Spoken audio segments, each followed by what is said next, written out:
Welcome back. Markets more or less flattish as we speak. The Nifty at least has flattened out, and the advanced decline ratio, which started firmly in favor of the number of stocks that are advancing, those lines are getting closer. They're going to be kissing each other soon, I think so. It's almost pretty much even Stevens. The crisscross lines should come up for you on the screen.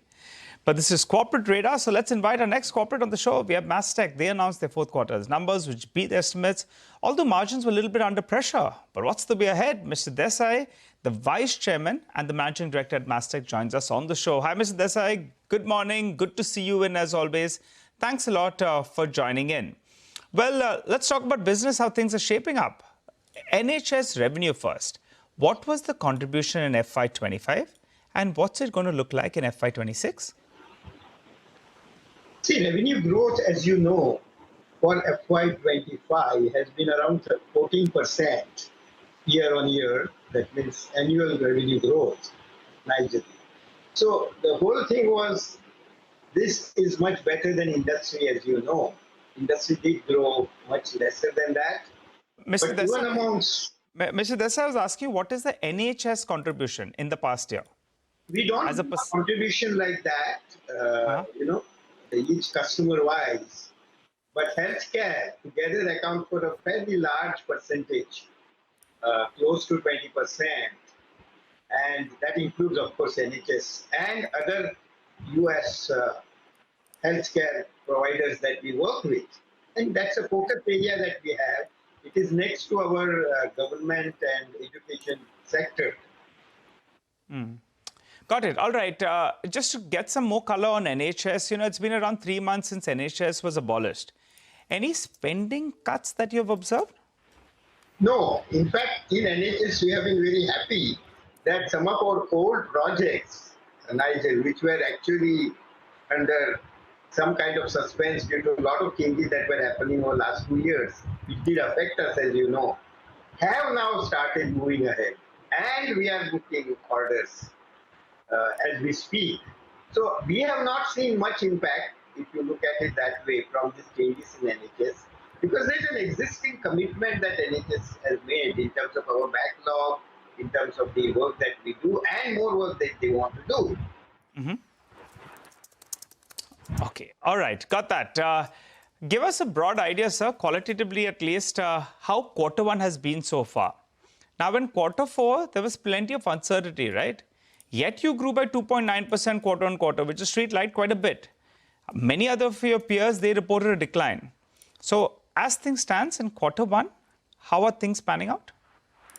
I would not like to speak specifically on quarter now that we are almost very close to the quarter. So I would focus generally saying what has been our focus area, Nigel. We are focusing on, of course, in our UK market, government, SGS as we call it, which is growing very fast. We have booked a lot of new orders. In fact, some of the orders were just booked post our results announcement, which we announced very early, as you know. And as you asked me about NHS and healthcare, these two sectors are doing well for us across the countries that we are speaking about. We always like to target, and we have done that over the last 4 or 5 years, as you know. I have grown faster than the industry in terms of our revenue growth. And we would like to move in that direction during this year too. And I think we are well focused to reach that given our strategy. Okay, let's focus. Mr. Desai, we won't push you. We don't want a quarterly number. Let's talk about the year. Last year you grew in double digits. This year, is it possible? As I said, we would like to do faster than the industry. So I would like to definitely say that we would do better. You see, there is an uncertainty, you must realize, in terms of US-related issues. We all know that well. And how it pans out in second quarter, we have to see in terms of its impact on the market. So I would, at this time or point of time, not make any specific statements other than saying that we have a momentum. We are doing better than industry. We did it last year as I told you, even compared to the overall mid-cap domain. Yeah. We would hope to do that this year too. But what will drive growth? Because I think UK is around 60% of your revenues. US, as you said, things are uncertain. But, at some point of time, post this uncertainty, US as well could pick up, right? So how do you see geography-wise things pan out?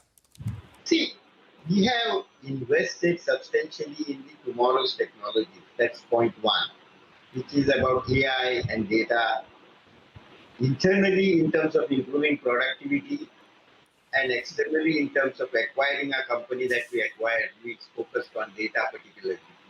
Mm. Now, there is no kind of slowing down in that part of the business anywhere in the world, UK as well as US. In fact, we have booked fairly large order in data-related issues all over this quarter as we speak. So that is one driving engine that we feel good about in terms of growing. That's one. Number two, we have invested substantially last quarter. Some of it got reflected in terms of our profitability, as you could imagine. He is going to give us benefits in terms of growing in the existing market. Please remember, we have close to 100 plus active customers in US, for example. Yeah. And these customers are there with us for last 4 or 5 years, some of them. Some of them, of course, we have added last year. But each of these 120 customers are an expansion for us, particularly those who are in Fortune 500 and Fortune 1000 area.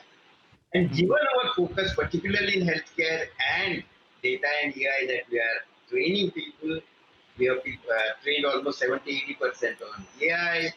We are focused with some projects in AI. I will not take all the names here. I feel confident that we are at the cutting edge in terms of the revenue side of it. And yes, we have to watch uncertainty. That of course we have to be cautious about. We can't just be, ignorant about it. We have to plan, and we are constantly working inside to see how, if at all, we have to refocus or re-strategize and improve our control on the operations in the light of things that are unfolding. And I feel confident, given our new management, we have a CEO, as you know, and our board. We will be confident, Nigel. All right, sir. Sir, it's good to hear, because that data, AI, that's the buzzword, right? And that's the entire focus out there. And as you said, no slowdown out there. In fact, that's the path ahead. As a percentage of your revenue mix, how much comes in from these segments?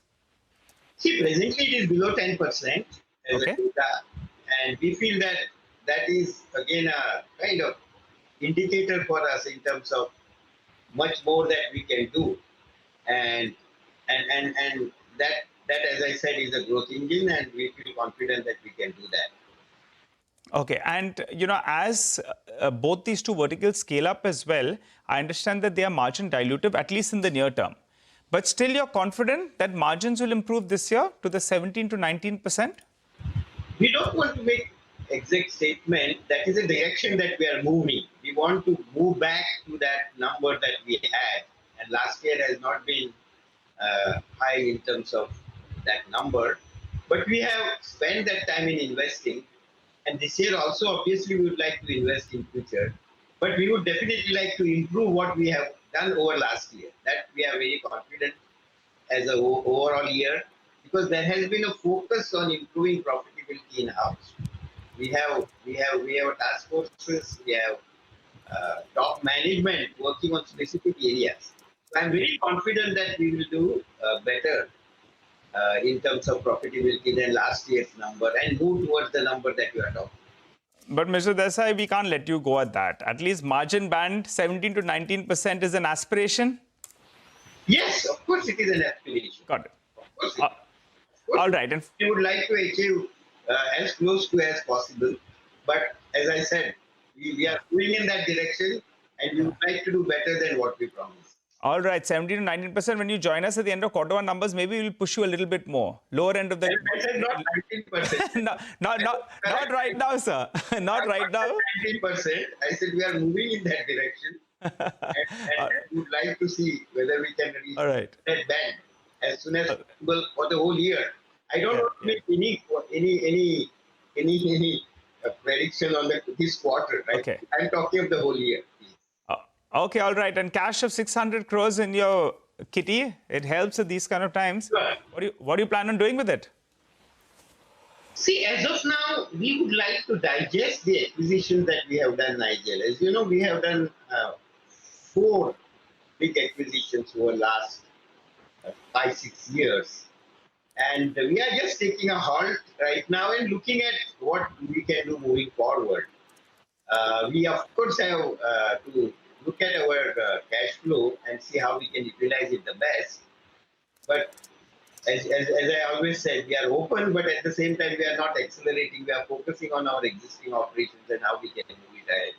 If anything comes up, obviously, like any other thing, we are all open. But that's not, we are moving in that direction, that at a high speed.